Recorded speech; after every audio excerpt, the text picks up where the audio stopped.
Very special ang episode natin for today guys. Kasi kung dati, ang mga ina-assist natin is yung mga naghahanap ng mabibiling sasakyan. Ngayon, yung follower natin, meron siyang sasakyan at naghahanap siya ng bibili. Nagpatulong siya na ibenta itong kanyang Ford Ranger Wild Truck na ito mga boss. Okay, so tumatanggap na rin tayo ng ganun mga boss. Pwede na yon kasi syempre hindi lang naman mga naghahanap ang nagpapatulong sa atin. Meron tayong follower na kagaya ni Sir Christopher na gustong ipabenta naman itong sasakyan niya. Pero first thing, syempre kailangan ma-check ko. Syempre bago ko siya i-recommend sa mga followers ko, sa mga viewers ko, kailangan ma-check ko yung sasakyan niya. Okay, so mamaya mamimit ninyo si buyer, mamimit ninyo si seller kasi pareho ko silang follower. Okay, actually si buyer, hindi siya yung first time transaction ko. Nagkaroon na rin kami ng previous transaction noon at ngayon na gusto niya ulit ng pick up. Nagkataon naman na meron akong client din na naghahanap ng pick up. Kaya eto mga boss, pakita ko muna sa inyo yung Ford Ranger Wild Truck.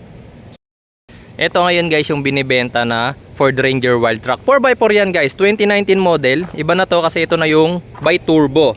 Yung 2.0 yung kanyang makina. Kapareho na nito ng makina si Ford Ranger Raptor. Ayan, so hindi ko na ipapakita yung plate number niya. Actually na-check na namin to nung nakaraan. Yan, ito na si buyer and si seller. Hi sir!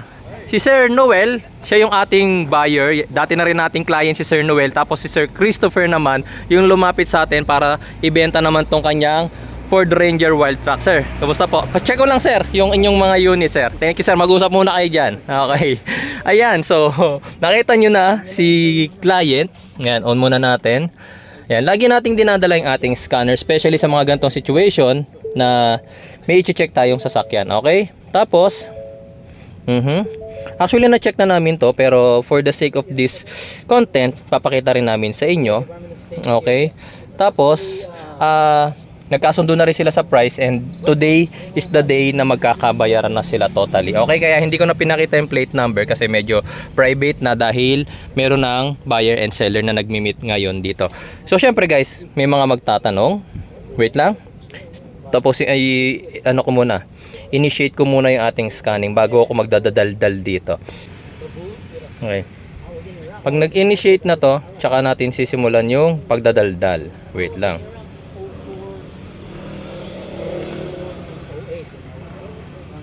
Napakakinis pa nito guys. Ford Ranger Wild Truck 4x4.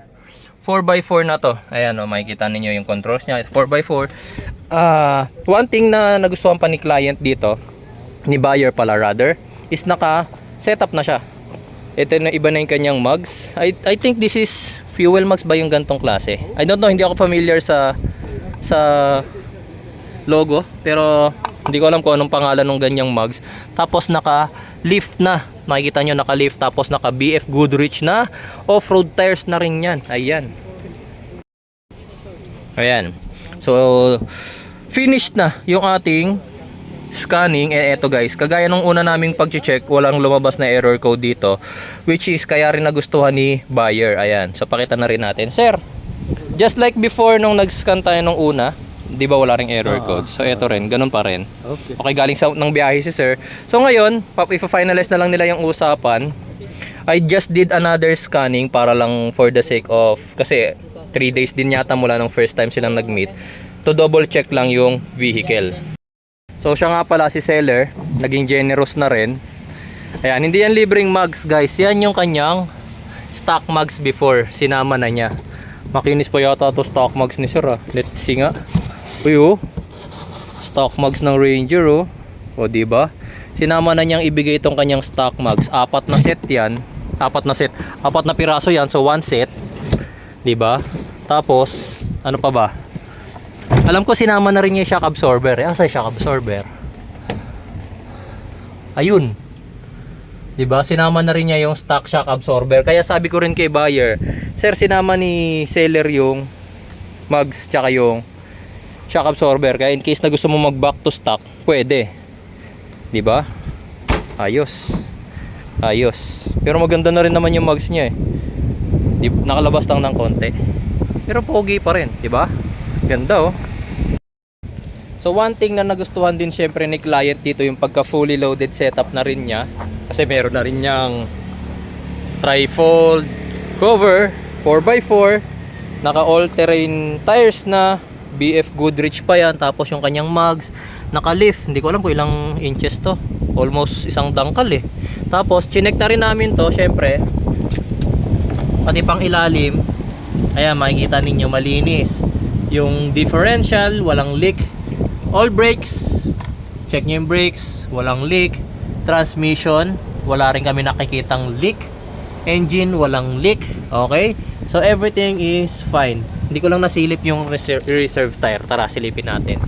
Reserve tire niya yata is ano na, hindi na yata to kagaya ng mugs niya. Okay, stock mugs na nga to.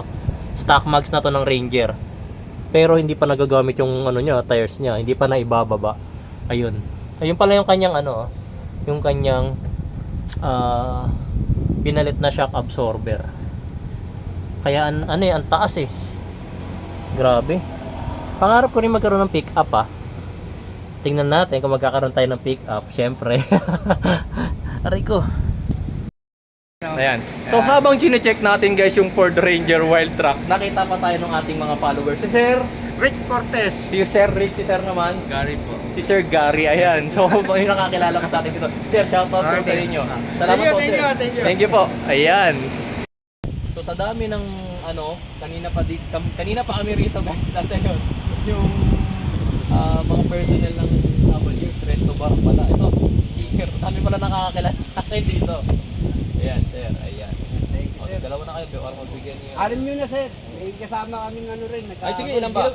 Anim lang, sir. O, yan. Okay? Or Okay na po. kulang pa? Thank you po. Pangalan mo, Sir? Mike po. Sir Mike, Sir Ryan. Sir Ryan, ayan. Shoutout sa kanilang dalawa. Ayan, Sir. Thank you, boss. Thank you. Ingat, ingat. Sir, thank you. Yan guys, so time to go home na. Sir Noel, thank you very much. Sir, thank you. Ayan, yung ating buyer and sellers. Oh, yeah. Thank you, sir. Look at this guy. Thank, thank you, sir. Very reliable. Very honest. Pogi pa. Honest. Thank you, sir. Thank you.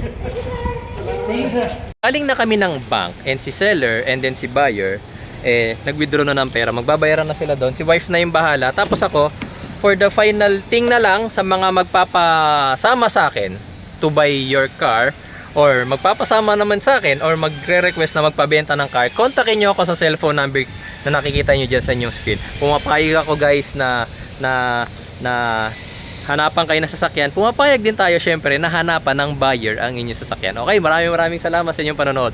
Ganyan ka-flexible si Jeep Doctor. Hindi lang ako sa mga naghahanap ng sasakyan tumutulong, sa mga nagbebenta rin. Okay, basta one thing to make sure guys, kayo yung owner ng car. Next thing, syempre kailangan ma-check ko muna yung condition ng car, yung legality ng documents and everything. Then, kapag nakita kong okay ang lahat, I will recommend your car dun sa mga kakilala ko. Also, paano nga pala mangyayari? Ganito guys, pwede kasi yan in two ways. Pwede ko kayong hanapan ng client na nasa inyo yung car. Pwede rin naman guys para mas madali kasi minsan may mga client kasi or may mga sellers kasi na malayo, halimbawa Laguna, Batangas, Cavite. Hindi ko mapupuntahan every time na may magpapacheck. Sir, merong gustong mag-check ng unit mo. Hindi ko masasamahan, di ba? So I will advise yung second option.